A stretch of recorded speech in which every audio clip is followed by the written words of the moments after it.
Welcome, everyone. I want you to take a second and think about how many articles, posts, videos, and headlines you have already consumed today. It is staggering, right? We are quite literally drowning in a sea of data. But here's the critical question. How much of that information was actually true? And perhaps more importantly, how much of it was designed, specifically and methodically, to manipulate how you think and how you feel? Today, we are taking a deep dive into the absolute most vital survival skill for the 21st century. We are talking about information literacy. This is not just about spotting a fake news article. It is about learning how to evaluate the credibility of a source, how to recognize the sneaky logical fallacies that constantly bypass our critical thinking, and how to surgically parse actual, verifiable facts from algorithmic manipulation. So, settle in, get comfortable, because we have a lot of fascinating ground to cover. Let's start by understanding the modern battlefield. We live in an era of infinite, algorithmically driven content. We often think of these digital algorithms as neutral, robotic librarians just quietly handing us books based on our interests. But they are absolutely not. They are hyper-optimized engagement engines. Their primary directive is not to inform you, enlighten you, or tell you the truth. Their sole directive is to keep you looking at the screen. And what keeps human beings looking at screens? Emotion. Specifically, outrage, fear, and a sense of tribal validation. When we understand that the very ecosystem we use to gather information is heavily biased toward emotional reactivity rather than factual accuracy, we take our first major step toward true information literacy. We have to realize that the deck is fundamentally stacked against nuance. So, how do we fight back? It begins with how we evaluate the credibility of the sources we are looking at. The old advice we used to get in school, like checking to see if a website ends in .org or looking closely at the About Us page, is completely obsolete.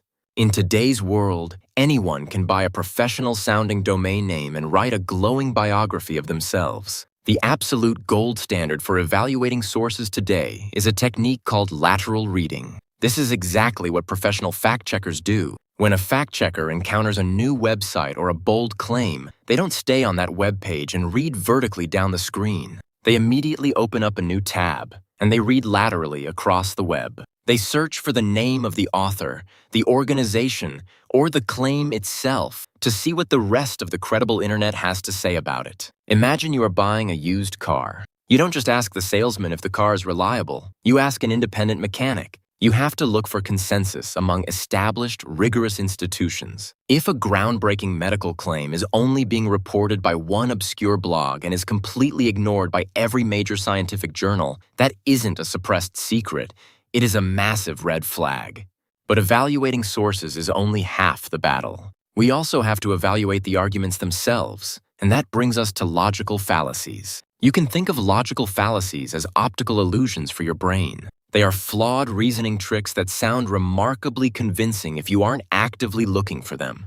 Let's break down a few of the most common ones you will encounter every single day. First, there is the straw man fallacy. This happens when someone takes their opponent's actual nuanced argument, ignores it, and creates a highly exaggerated, ridiculous version of it, a straw man, and then fiercely attacks that fake argument. It looks like a victory to the audience, but it is entirely hollow. Then we have the ad hominem attack, which translates to the man.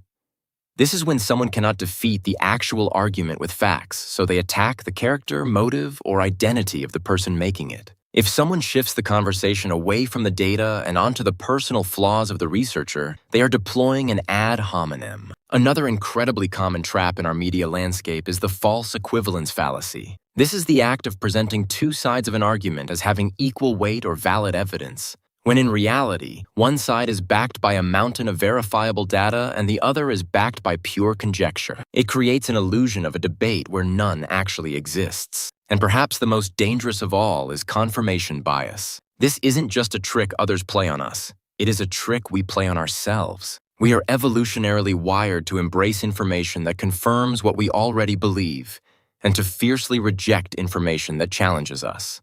Recognizing that you have this bias, that we all have this bias, is incredibly humbling, but it is deeply necessary. When you read something that perfectly aligns with your worldview and makes you feel entirely vindicated, that is precisely the moment you need to scrutinize it the hardest. Which leads us to our final and most crucial point: parsing fact from manipulation. How do you tell the difference between someone trying to educate you and someone trying to use you? The biggest tell is emotional language. Facts are generally pretty dry. They are heavily caveated. Truth usually lives in the gray areas.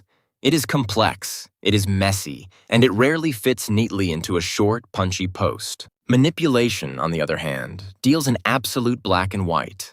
It relies on loaded words, sweeping generalizations, and a manufactured sense of intense urgency. If you are reading an article or watching a video, and you can feel your heart rate elevating, your muscles tensing, and a deep sense of righteous anger washing over you, stop. Take a breath. That physiological reaction is exactly what the creator of that content engineered you to feel. They are trying to bypass your prefrontal cortex, the logical reasoning part of your brain, and speak directly to your amygdala, your primal threat response center. When you feel that outrage building, you must train yourself to ask, who benefits from me feeling this way? More often than not, the answer is the person who is selling the ads, pushing the political narrative, or simply harvesting your attention for profit.